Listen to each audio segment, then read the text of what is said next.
iPhone time, which is essentially the time in the universe. So I will give people 1 or 2 minutes to grab a lunch, and then we'll go ahead and get started.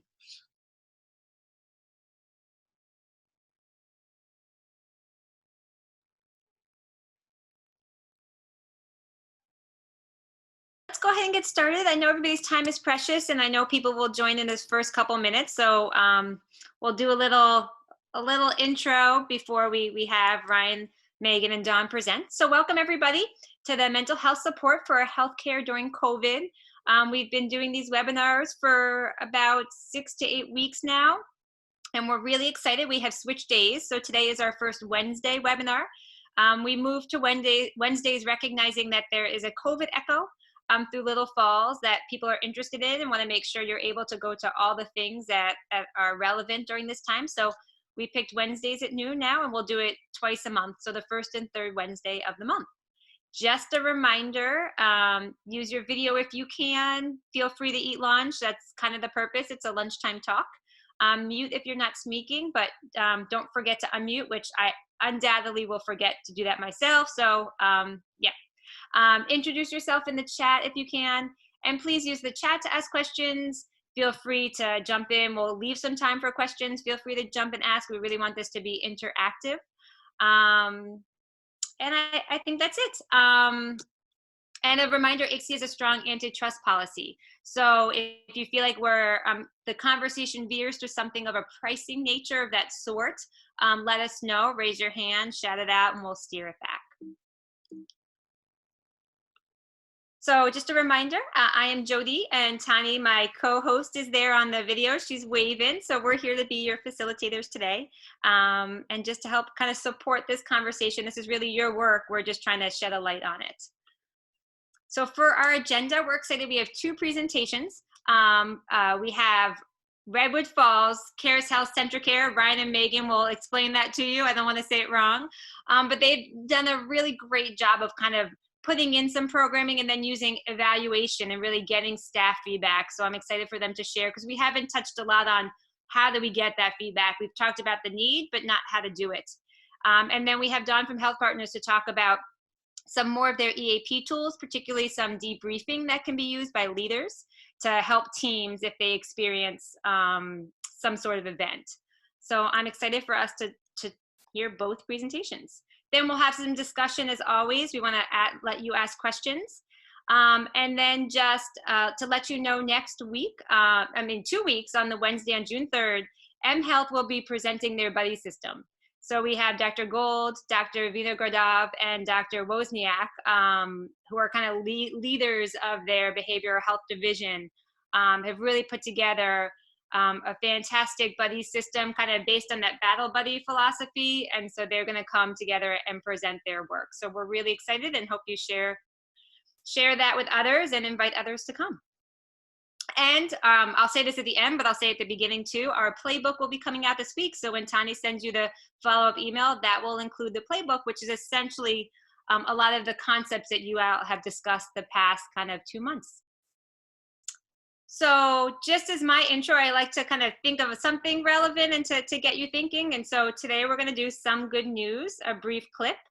Some of you probably have seen this, some maybe not.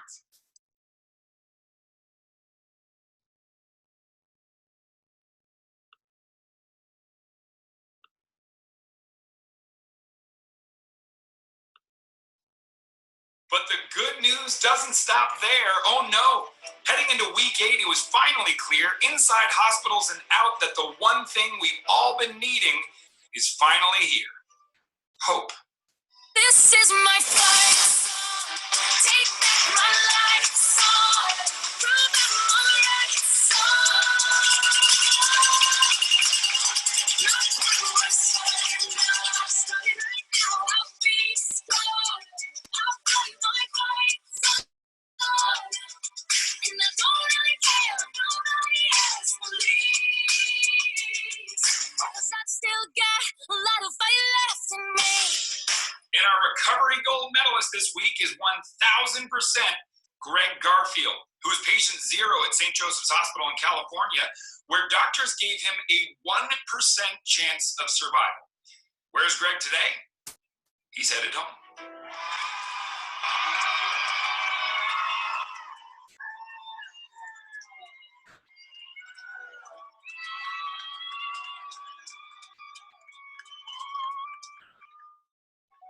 this week. So if you haven't seen some good news, it is, sorry, I'm just trying to stop my share. It is John Krasinski does it.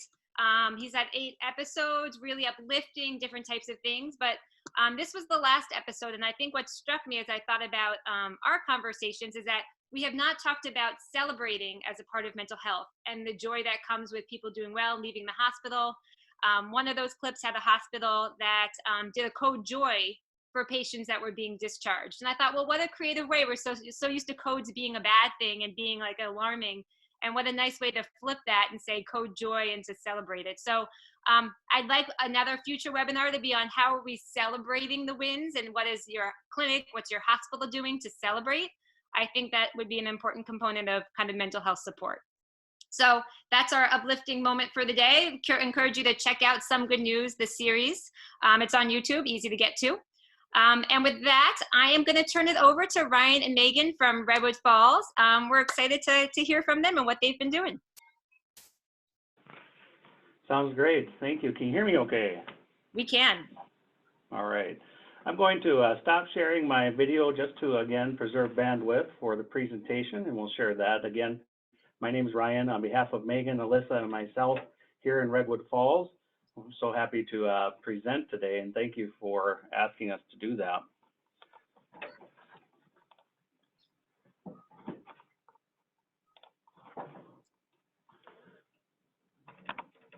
Okay, I assume that you can all see the presentation that's come up now? We can. All right.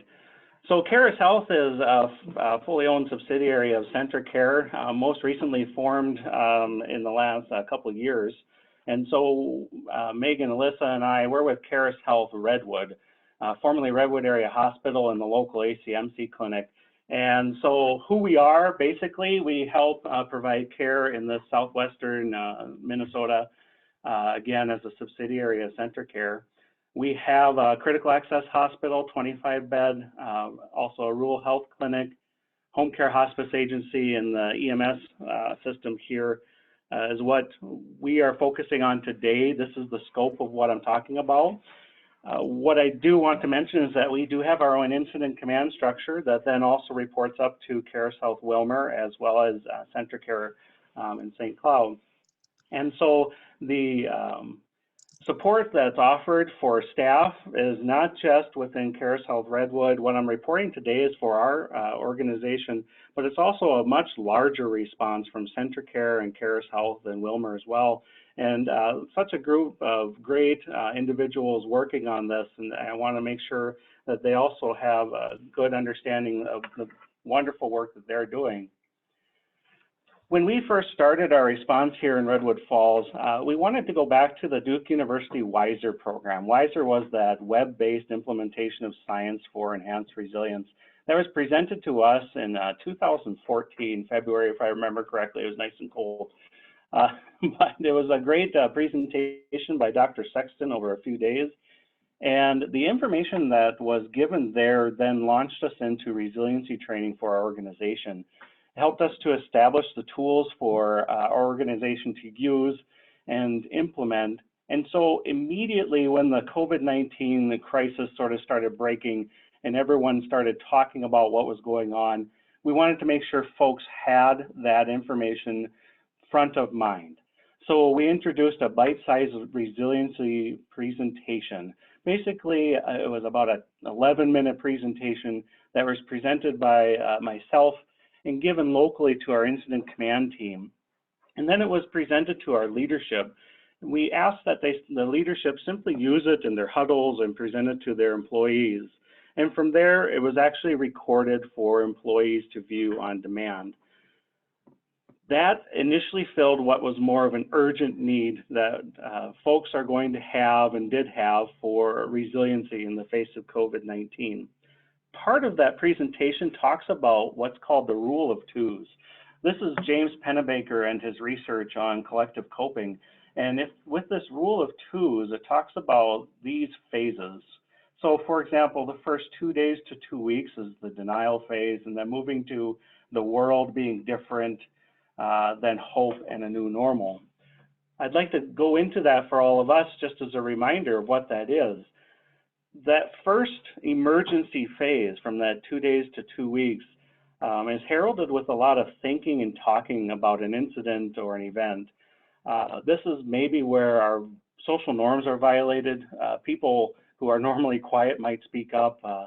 Those instances where perhaps things should not have been said, confidentiality concerns, those sorts of things that would probably happen in this first 2 weeks to 2 days to 2 weeks time frame.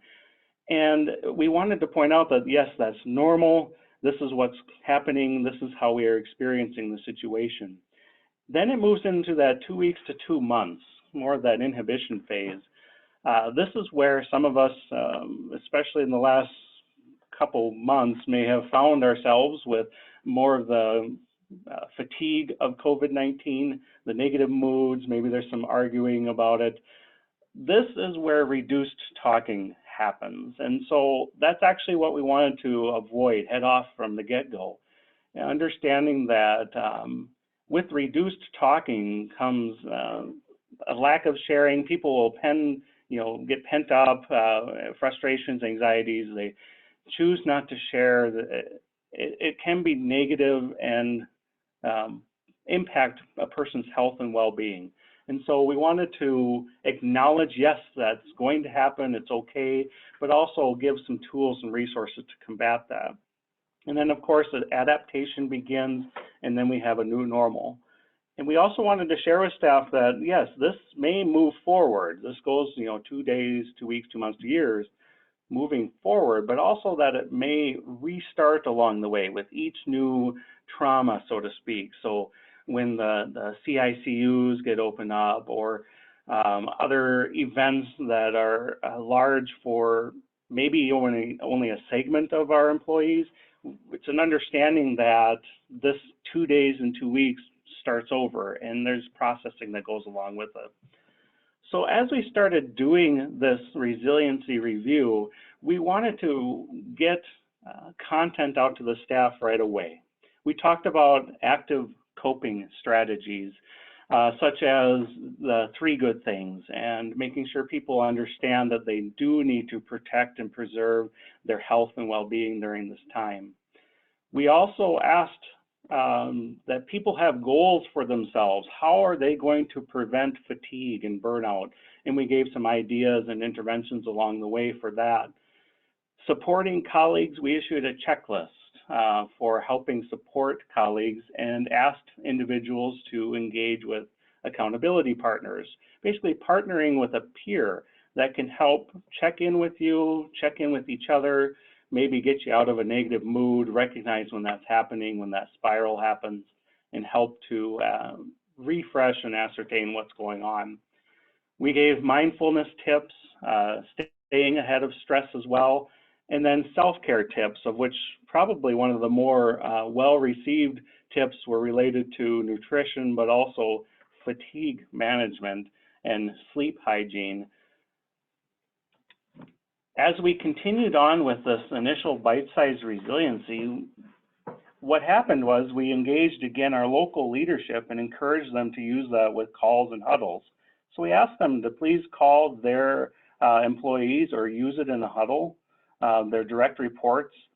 And we found that as it became more popular, staff that were off-site, maybe they weren't used to being off-site, they were newly off-site, and now we have a lot of remote staff, didn't have as much engagement. So then a video presentation was created to allow more remote on-demand access to that. After this, it was then utilized regionally through the Carris Health Incident Command out of Wilmer, and then it was also implemented more statewide with the CentraCare system, and is currently available as one of the many awesome resources that CentraCare has put together. Another thing that came out is when we found out that perhaps those who were off-site didn't have the most optimal access to some of these tools, we thought, well, what is it that they really wanted? So we decided to implement a survey locally with Carris Health Redwood. The survey was anonymous. It offered the opportunity for people to engage however honest they wanted to be. It averaged about 10 minutes to complete, and we had about a 40% completion rate for our employees. And if my screen will allow me, I'd like to show that to you now.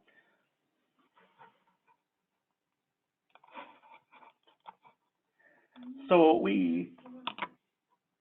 doesn't allow it. We'll get it here. Or it might be that you need, this is Tawny, Ryan, if you stop sharing your screen and then pull it up separately, that might work. All right, give me 1 second here.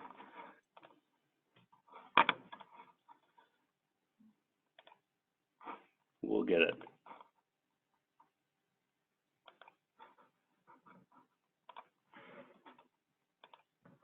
How about there?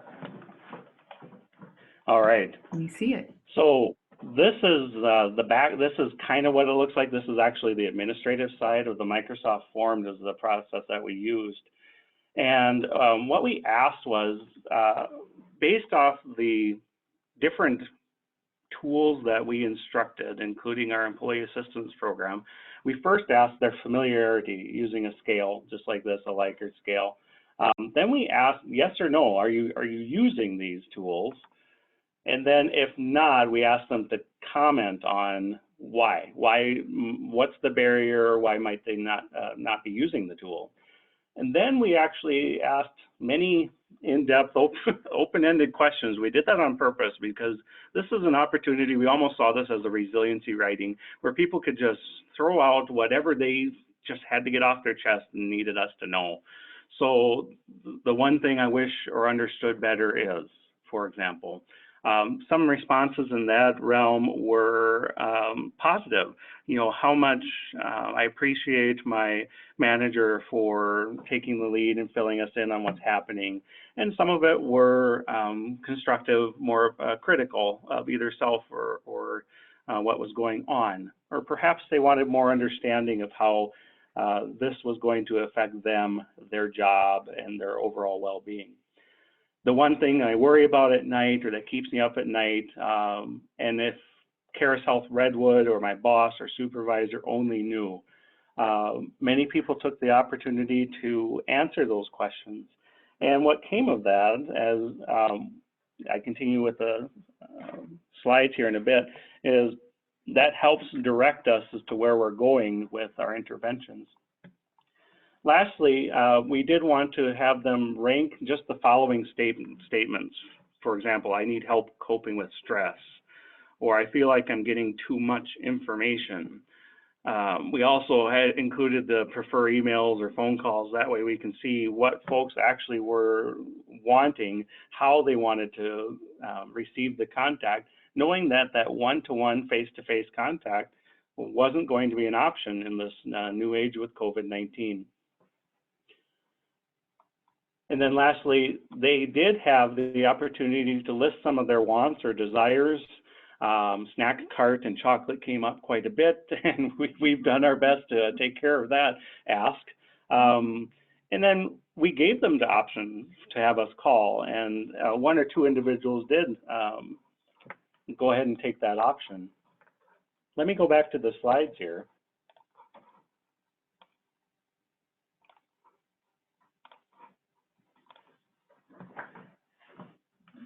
So the survey had a great response, like I mentioned, but some of the responses were difficult. For example, how do I receive help coping with a spouse who drinks too much, or myself, or my anxiety is just too much to bear? And what we did is we actually took those responses globally to our employee assistance program, as well as engaged behavioral health higher up within our system. We don't have a robust behavioral health offering here in Carris Health Redwood. So we have the resources within Carris Health and CentraCare to help us with those resources. The response also helped shape our programming. So we were able to get one-page handouts, kind of quick one-liners or emails for different resiliency tips, questions we had about nutrition, questions about well-being and staying fit as well during quarantine time. It also helped us to launch the idea of one-to-one phone calls. And so Alyssa, Megan, and myself, we called each employee. Now, granted, we're a smaller healthcare system, so we probably have the opportunity to do that because we just have several hundred to do. But we were able to contact each one and just do a check-in. And I think with larger healthcare systems, that would be doable as well, engaging leadership and others to help you do that. And then now we've also moved into virtual lunch and learn programming. So moving forward, we will have every Thursday at noon, just for a half an hour, a quick programming on different topics that were brought up in the survey. The reason why this is important to do for us is that we are now going to do a second round of surveying with the same questions around mid-June. This will help us to compare both what they had mentioned before with what they're experiencing now, but it also gives those open-ended questions an opportunity to be retold, people to retell their story of where they're at now. It helps us to monitor what's going on, whether or not our wellness resources are being utilized, but it also helps us make sure we're effective in giving the information that people want. It's going to help us establish changes and other program ideas. That's what I have. I'll reshare my video now here.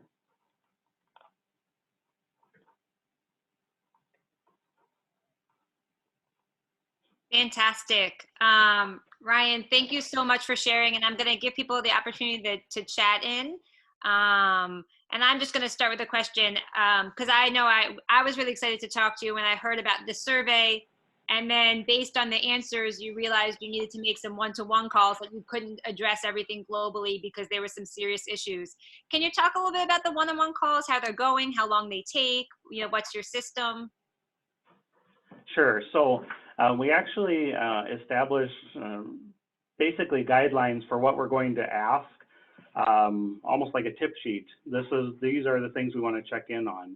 So our most recent one-to-one phone calls, we are talking about what resources have you used? Do you realize that for example, we use AirCare for one of our employee assistance types program.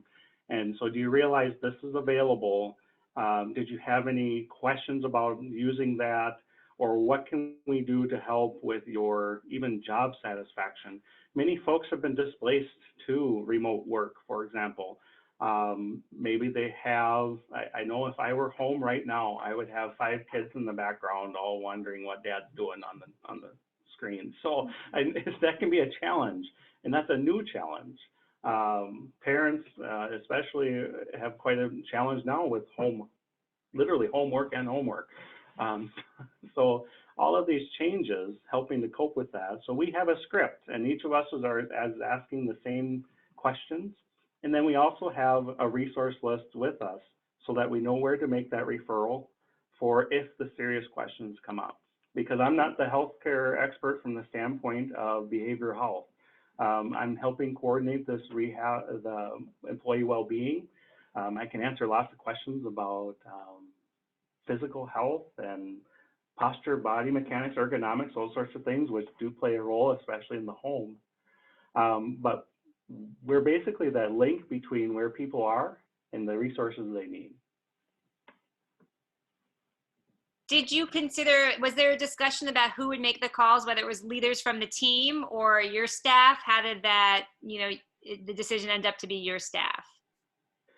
So that's another excellent question. So we did have leaders from different teams go ahead and initiate calls kind of in a first round. And what we found is that, maybe an employee might not tell their direct supervisor exactly what they're feeling or thinking at that moment, whereas we 3 are considered maybe a neutral third party. It gives them an opportunity to think about, discuss, maybe they'll bring up concerns that then we can actually bring back to that leader more in general terms and say, have you thought about how you might communicate all the PPE changes or so on and so forth? And then we can work with that leader and all of their staff kind of globally address some of the things. But we've found that if we're kind of that neutral third party, for lack of a better way of putting it, it helps employees open up to where they're really at. So Ryan, I have a follow-up question. This is great. One of the things that I was really struck by in your survey is that you also asked some questions that were just kind of like laying yourselves bare as leaders in the organization, saying what's keeping you up at night and what do you wish if my supervisor only knew. I think that's an important signal to people to go ahead and, we do want to hear the real dirt. Is there anything that came up in the survey so far that surprised you and that caused you to pivot anything you're doing or anything that you're watching? That's a very good question. So some of the responses were such that maybe we couldn't even address from an employer standpoint. Mm-hmm. They might be family concerns. They might be those unknowns that we don't have answers for, those quote unquote crystal ball questions, I call them, where we don't have an answer. Mm-hmm. But we have resources of individuals who may. And that was really the key. Because I don't think, sometimes especially when we talk about employee well-being, even employees think, well, that's just how am I doing at work? And once I'm off the clock, they don't really care. Now, I know that's kind of crass in saying that statement, but we wanted to make sure that that's not a true statement and that people don't feel that way, because some certainly did. And by asking the questions, what keeps you up at night? And having them respond with responses that were completely not work related at all, it helps kind of helps basically solidify the fact that, hey, if you're well at home, you're also showing up well here to work. If you're well here, you're also showing up well for your family. Mm-hmm. And so how can we bridge that gap and offer more of a safe place for people to, not just in COVID-19 times, but in the future, remember, hey, you know what? I remember they asked me about what kept me up at night, and I want to be able to talk about that, and they have resources to help me. That's really how that went. Nice, thank you. Sure. Any questions from the group?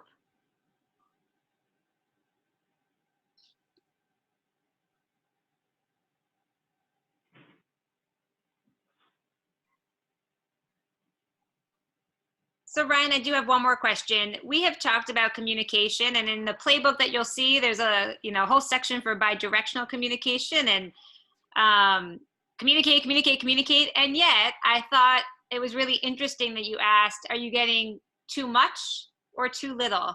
And I'm curious what you heard, because I was on a webinar this morning related more to guidelines, but they called it the infodemic, right? That that's a problem. And just curious what you heard.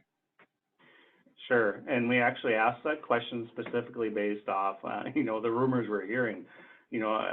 I get X number of emails a day from incident command, and then I'll get it from leadership, and then it's a concern that we're becoming management by memo. If I don't read my 50, 60 emails a day, I might miss something really important to me. And so that's why we asked both, are you on information overload, but also how do you prefer to receive that information? We were a bit surprised because we thought more people would want that phone call, and many people said, yeah, no, we prefer to keep it in email. Maybe because then they can choose to look at it or not to some degree. But it actually helps organize. One comment I had from a colleague of mine is, no, it just helps me organize it. All my incident command stuff goes here, and all my stuff that I think is lesser important goes here, for example. But as far as information overload, yes. And so the short answer, yes, people were getting too much information or feeling that way. So how did we change that? Well, when we talk to our local incident command structure, it's what information is necessary and how are we going to send that out, versus information that's more, I don't want to call it unnecessary, but not as time sensitive. And how can we separate that out? And so there's almost like a filtering that happens where our incident commands meets with the other ones, and I know they're going to send out incident command emails, that we've got this idea of this is coming and this is important versus this is coming and it's great for the 2 or 3 organizations or 2 or 3 departments that need it, but the others don't need to necessarily look at that. And then we can actually help prepare leaders in that same way to say, okay, focus on this one. And then many leaders are actually summarizing that and putting it more in a central spot to say, I'm one of the leaders here in rehab, for example. So for rehab, this is exactly what's going to be influencing us today or this week. And we do a huddle in that regard. And that's how the organizations address that. Fantastic, thank you. Definitely a balance, but I think even asking is important to understand where the employees are at with it. Great. Any other questions? Yeah, I've got one. So this is John Alvin from Stanford, and thank you, Ryan, for sharing that information. You can tell pretty quickly you live this stuff, and I think it's just really nice to see. I'm wondering some of the things we're learning about is just the struggle with healthcare professionals. They're not very good at reaching out for help at times, and we know there are a lot of reasons for that. One of the things I was wondering if you would share is, I like that you try lots of different things to try to engage the health professionals. What do you think you are learning as far as maybe a couple of strategies that seem to work in your culture better than others for engaging healthcare professionals? Sure, thank you. I appreciate the question.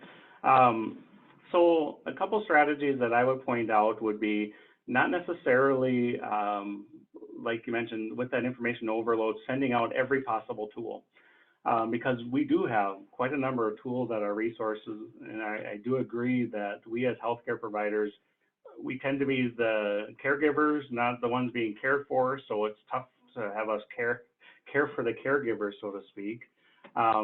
But probably the 2 things would be the huddle resiliency and making sure that your staff has an opportunity to have a moment of just non-work related. We're going to talk about 3 good things.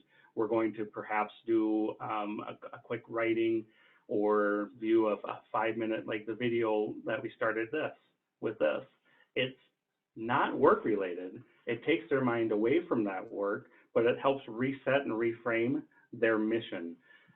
Basically gives them a grounding point where they're saying, okay, yeah, this is positive. This is why I went into healthcare. Then we can talk about all the business stuff.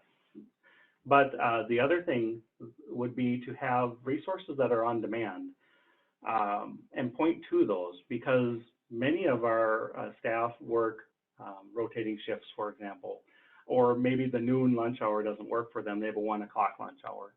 So to have just the small 5-10 minute videos or even a narrated PowerPoint gives them the opportunity to go and look at that purposefully. Maybe like a podcast. We don't have one, but I know a lot of people listen, and myself, I listen to podcasts on my ride home. And so if you had something like that, they would say, okay, yeah, well, Ryan today is talking about posture and ergonomics in front of the laptop at home on my kitchen table. That's something that influences me, and so that's what I'm going to get. So I would say those 2 things. Thank you. Sure. Ryan, and I wonder, just hearkening to earlier in the presentation, if food would be the 3rd thing that maybe you heard people like, and I think is often universal, and I live that model my whole life, is if you bring food, people come, and people feel happier. So not sure there's science Absolutely. behind it, but great. Well, thank you so much. I hope that people are inspired to think about the cycling and that staff feedback, right? I bet that would be a 4th thing, is just asking for their feedback alone of what you need, and continuing to do that probably goes a long way. And feel free to reach out to Ryan. We'll have this presentation, but if you want ideas on the survey, certainly it's a great start to adapt to your organization, your team. I think those were really kind of well thought out questions that really got to the heart of some of this. So That's the point of this, is a network. So we'll provide you ways to get to Ryan, Megan, and the team after. Thank you, Redwood Thank team. We you. really appreciate it. Thank you. I'm going to switch over and I'm going to have Dawn from HealthPartners talk a little bit about some of what their employee assistance program is continuing to do. I know we had them talk earlier. And in particular, wanted to focus a little bit on what leaders could do and options that are available to them. And so, Dawn, I am going to pull up your slides right now. Great. And I So nice to have a technical advisor during this. Great. Let me. All right. So great. I think you've already introduced me. So I am on the account management team for the Employee Assistance Program for HealthPartners. So if you want to just go to the next slide. I think you may or may not have heard of HealthPartners as a health insurance, but also as a care provider. And then one of our products is the Employee Assistance Program. So Jody and I chatted a little bit about how the EAP is supporting individuals and organizations during COVID-19, and thought we'd share with you a couple of things that we've learned. And I love hearing everything that Ryan has shared and that you partner with your employee assistance program. So what I'll share is what we offer, but most employee assistance programs do offer the services that we offer as well. So tap into yours to see if they can support you. And if you would just want to go on to the next one. So one of the things that we noted is that there has been a good increase in the utilization since COVID. So just looking at 2019 from January 1st to May 19th, compared to January 1st, 5/19 of 2020, we've had a 41% increase. Most of it was in March and April. Now in May, we're starting to see it level off. But definite increase within utilization, and typically, so this is just a quarter plus, but typically a year utilization is anywhere from 3 to 6%, and that's the national average. So definitely going to be blowing that out of the water just by first quarter alone. So just to give you insight on how they're being used. And when we talk about all the different utilizations and modalities that employee assistance programs offer, one of the things that resonated with Jody is that we're seeing an uptick within our critical incident stress debriefing. And that's a little bit different than maybe some of you have heard in regards to CISM. So we don't offer CISM. What we offer is psychological first aid. And this is a service that when a team has experienced something difficult, maybe it was an illness with a current staff or a death of a staff, or maybe they witnessed were a part of something that was just really traumatic and it really shook the team. And it can even be utilized when dealing with great change. So anything that really impacts a team and just having the team struggle a bit. And it can even be, the little things start to build up. And then the last thing, I think they call it vicarious trauma.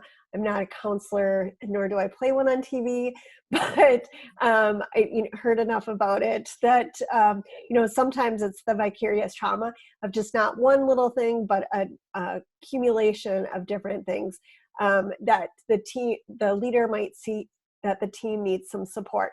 So they could call the Employee Assistance Program, and this was offered pre-COVID as well as now we're seeing a big uptake with it. And they could call and talk to a counselor and say, hey, this is what's happening with my team. And the counselor might suggest having a counselor come out on site to talk to the team.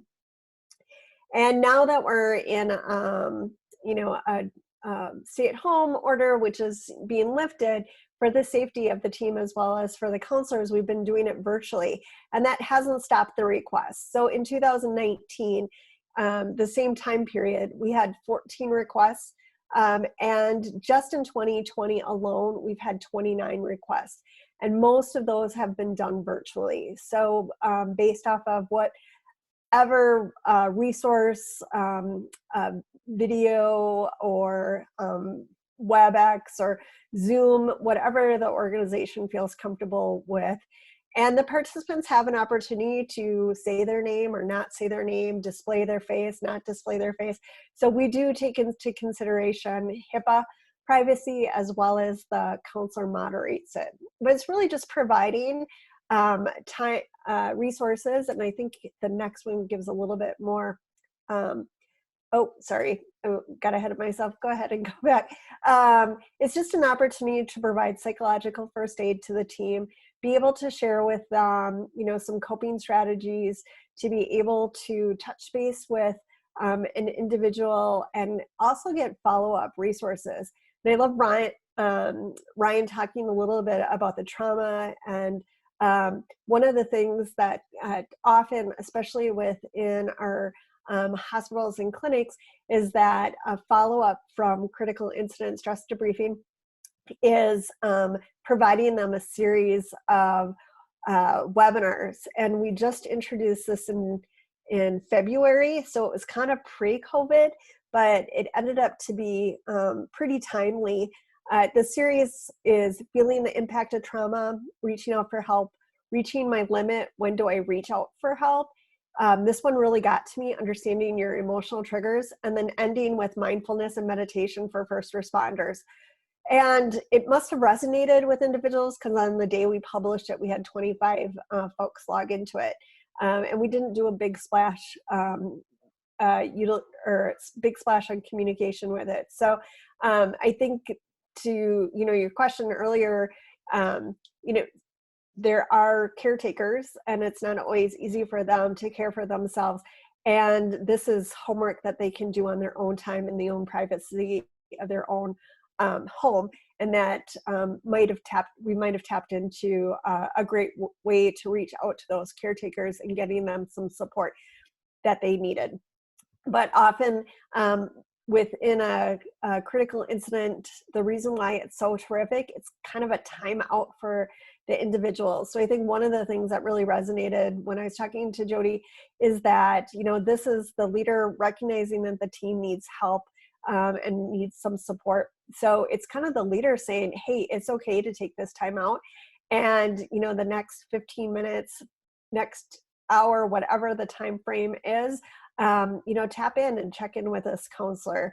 And we typically offer them 3 hours in each organization. Kind of chooses what time frame that they need and how long they need the individual. But it's really the leader saying, hey, we recognize there's something going on. Please take time to care for you as a team. And I think that permission allows folks to do what they need to do and to get the support that they need. And we've seen not only a great request demand, but we're seeing requests from organizations that we don't normally get requests from. So it's new users finding a way to support their teams during a difficult time. The other thing that Jody asked me to share with you is that employee assistance programs, and I saw that there was a couple of EAPs on the call today, don't typically get utilized as much as they possibly should be. And so she asked to kind of share how you get great utilization. And all I can say is the same thing with Ryan. It's promote, promote, promote, communicate, communicate, communicate. It's making sure that it's easy to access. So maybe posting on your intranet and connecting the dots for individuals. So if you're sharing, outside of COVID, you're talking about the importance of having a living well, share the resources that are available on the EAP. So making sure that you're connecting the dots for individuals of how they might be able to utilize the EAP.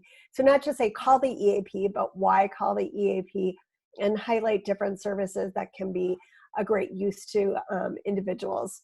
And then weaving it into your wellness program, if you have an incentive, tapping the EAP, utilizing some of their resources, and say if you've utilized the EAP, you get credit for the wellness program, utilizing it in monthly observations.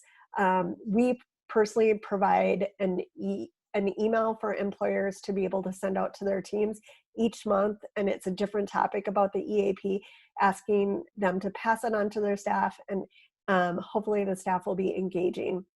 And then, like many of you have said, it all starts with leadership. So making sure that leaders are aware of this service, because they can be the ambassadors for not only your wellness programs, but your employee assistance programs, and getting their utilization and their buy-in, and to say, you know, I've actually called the EAP, it was really terrific, and I think that this might be helpful to you as well.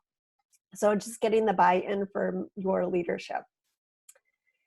And then the last thing I wanted to leave you with is that the actual reason why Jody and I first talked wasn't about critical incident stress debriefing. It was actually about group coaching. We started in May, group coaching for our groups, and saw that there was many people going through the same thing. So we thought, you know, let's get those individuals together, just like this group, and sharing ideas and sharing what they're doing might be really beneficial. It's a new modality, so it just got rolled out. We started off with the first 2 topics, supporting family members of healthcare workers, because we actually saw a huge need with not just our employees, but actually their families. It was really difficult for them to be maybe holding down the fort, to be not only maybe dealing with all the home things, and the kid thing, but also seeing their loved one go into work every day. And so we saw a need for that. So really focusing on the family, and then general anxiety and fear over COVID. And then based off of some feedback, we just introduced 3 new topics. So family dynamics, which I've actually signed up for. I went from being a empty nester to having a very full house. So looking forward to getting some ideas of dealing with family dynamics and with just managing the household being full again. And then first responders, so supporting first responders, and then just essentially employees, making sure that those folks are going into work every day are supported and have the support of not only a counselor, but also friends or individuals that are like-minded and doing the same thing as them. So that is kind of what we discussed talking about. I wanted to end with that we have a community resource. Our partner with the Employee Assistance Program made some resources available to the general community as a gift for individuals that were needing some support. So we have a variety of different webinars, kind of all COVID related, as well as 10-minute mindfulness sessions. They're not all 10-minute, but there's a link to our AWARE channel, which is a mindfulness-based stress reduction program. And you just click on the topic that you're interested in, and it'll give you a prompt of signing in with your favorite LinkedIn, Facebook, Google accounts. I can't remember the other option, but you feel free to tap into that as individuals, as well as to share if you see fit with your staff. So any questions? Fantastic. Thank you, Dawn. And I just want to add that the sheet up here on the right, this kind of community COVID EAP, Dawn did share with us to share with all of you. So we will include that on the website. It's for everybody, so you will have access to those recordings. So we greatly appreciate that. And I'll say one more thing, and then I'll let you ask questions. But I was intrigued with 2 things. First, in the leaders, that there was this really great resource for leaders pre-COVID for them to get help, to help their teams, to say there was an event, I need help, I need people to help my team cope and debrief with this. And I felt like, wow, that's such a great tool. And I wonder, it's probably still being underused, even though they've had an increase. And how do you get the message out to leaders that this exists and could be really helpful? So I just thought that was a great resource that probably a lot of you have, and that people just don't know about it. And then I will just add for the counseling, this group counseling, we're going to bring Dawn back in about a month or two. It's so early that the lessons haven't been learned yet, and I know they're still working on uptake. So we will absolutely bring her back once they have more to share on how that's going and what they've had to modify as they've had to cycle through. So more to come, maybe we're thinking July, right, Dawn? Great. So questions from the group. And does anybody have a similar kind of leadership crisis debriefing in their organization that's being used?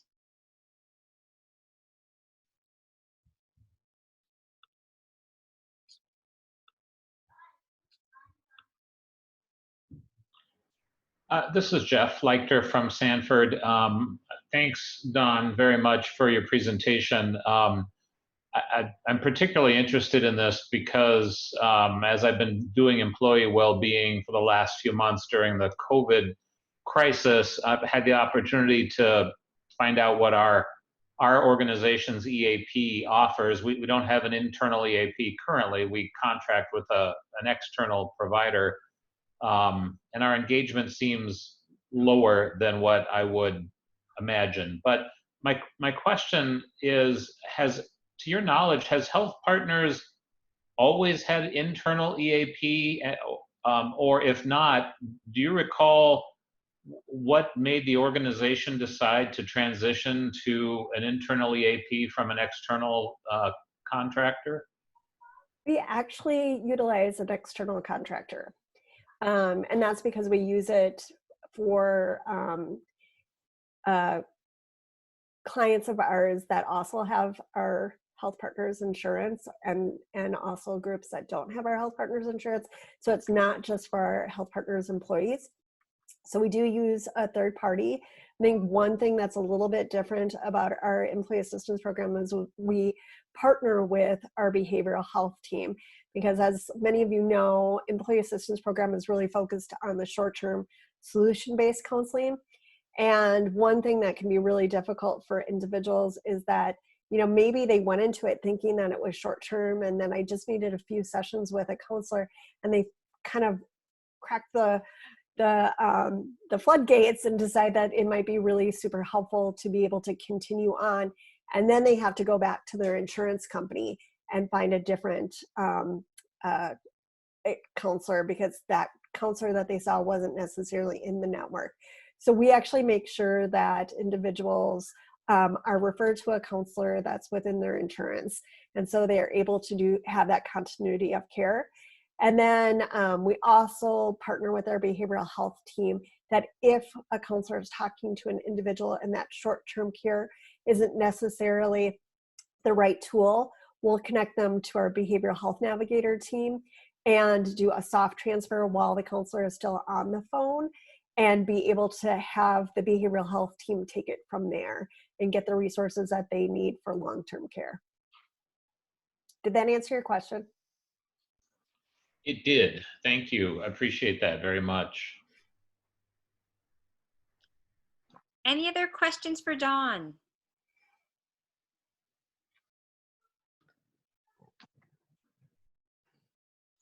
Dawn, this is Tani from ICSI. I'm wondering about the group sessions that you're setting up. So is this more a kind of a support group, skills topic focused group, or is it something where, you know, there's a counselor who runs them? Just saying a little bit more about that would be helpful. Yeah, it is moderated by a counselor, and it's meant to be a combo. So a little bit of having the counselor identify why they're all there together, but then also kind of present what's going on, and then have the team or have the participants discuss, you know, how they're dealing with it or what they might be struggling with. and not only have the individuals be a part of the solution that's, you know, part of the group, but also have the counselor there to provide individual and group support. So a little bit of both. Okay, thank you.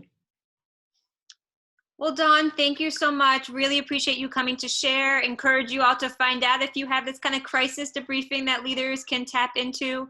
And then we'll bring Dawn back in July so that they can let us know how this group counseling has gone since it's so new. So thank you. And I know we're coming short on time. Shanna from Minnesota, Mental Health Minnesota, I know wants to just do a quick talk about something for their peer specialists. Shanna, are you on the line? I am, yes, thank you. Just more of an announcement, really. We started at Mental Health Minnesota recently an online support group for people who are working as either certified peer specialists or peer recovery specialists. Those meet twice a week via Zoom on Tuesdays at 5 and Wednesdays at noon. And so it really just wanted to take the opportunity to share that. If some of you have peer specialists on your staffs, we would love to welcome them to our group. And the information's on our website. Fantastic. Thank you, Shannon. We'll pass it along in our email and put it on our website as well, because it's a great community resource and we hope that people do utilize it. So thank you. Thank you all.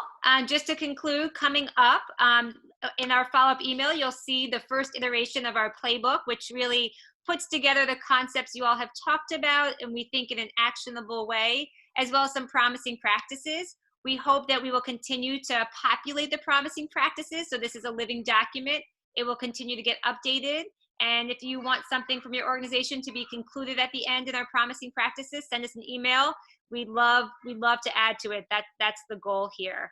And then in 2 weeks, we have the mHealth, the buddy system will be talked about. So really encourage you to join in that presentation. They spent a lot of time on it, really robust program. So excited to hear from those individuals.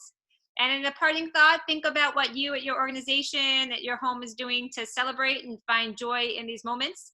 Go watch some good news. It's quite uplifting. I cry every time I watch it. So I'll leave you with those parting thoughts. Take care, everybody, and we'll see you in 2 weeks. Thank you so much. Thanks to our presenters.